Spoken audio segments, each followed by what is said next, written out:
ये तो आप जानते होंगे, अभी जो फ्रांस में चुनाव हुए थे उसमें इमैनुअल मैक्रोन की जबरदस्त जीत हुई है। यहाँ भारत के प्रधानमंत्री जी ने न सिर्फ प्रेसिडेंट मैक्रोन को बधाई दी है, बल्कि वो सीधे फ्रांस जाएंगे, जहां हम सबको एक जबरदस्त जियोपॉलिटिकल गठबंधन होता हुआ दिखाई देगा, क्योंकि प्रधानमंत्री नरेंद्र मोदी जी को वैसे ही नॉर्डिक शिखर सम्मेलन में भाग लेने के लिए यूरोप का दौरा करने ही वाले थे। बता दें कि यह भारत की रणनीतिक साझेदारी को गहरा करने का अवसर है, जहां उत्तरी यूरोप के 5 देशों को एक मंच पर लाकर भारत ने यह साबित कर दिया है कि भारत का महत्व क्या है। तो ये मीटिंग तो होनी ही है। साथ ही साथ भारत और फ्रांस अपने इस रिश्ते को और मजबूत करेंगे, क्योंकि अब भारत डिफेंस के क्षेत्र में एक लेवल और ऊपर जाने का प्रयास कर रहा है। क्योंकि मैक्रोन की जीत हुई है तो भारत के लिए अगले 5 साल का रास्ता क्लियर हो चुका है। साथ ही साथ अब दोनों देशों का फोकस हिंद महासागर पर रहने वाला है। बता दें कि रणनीतिक साझेदार होने के नाते भारत और फ्रांस को हिंद महासागर की गहराइयों की मैपिंग के अलावा भारत में एयर इंडिपेंडेंट प्रोपल्शन सबमरीन और हाई थ्रस्ट एयरक्राफ्ट इंजन का निर्माण करके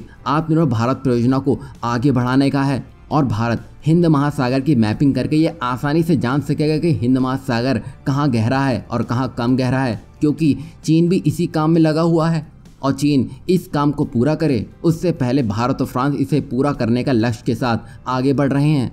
जाहिर सी बात है, अब फ्रांस और भारत और करीब आने वाले हैं। यहाँ भारत और फ्रांस का टारगेट एक ही है, तभी दोनों की जुगलबंदी चीन को बड़ा झटका देने वाली है। और प्रधानमंत्री नरेंद्र मोदी का ये दौरा जियोपॉलिटिक्स में बहुत कुछ बदल कर रख देगा, क्योंकि जहां एक और रूस यूक्रेन का युद्ध चल रहा है, उसी बीच भारत जो स्टैंड ले रहा है वो दुनिया के देशों को ये संकेत दे चुका है कि भारत में ऐसी असीम ताकत है जिससे वो दुनिया के बड़े बड़े देशों में बदलाव ला सकता है। तभी फ्रांस और भारत का यूं साथ साथ आगे बढ़ना भारत की बढ़ती हुई शक्ति को दर्शाता है।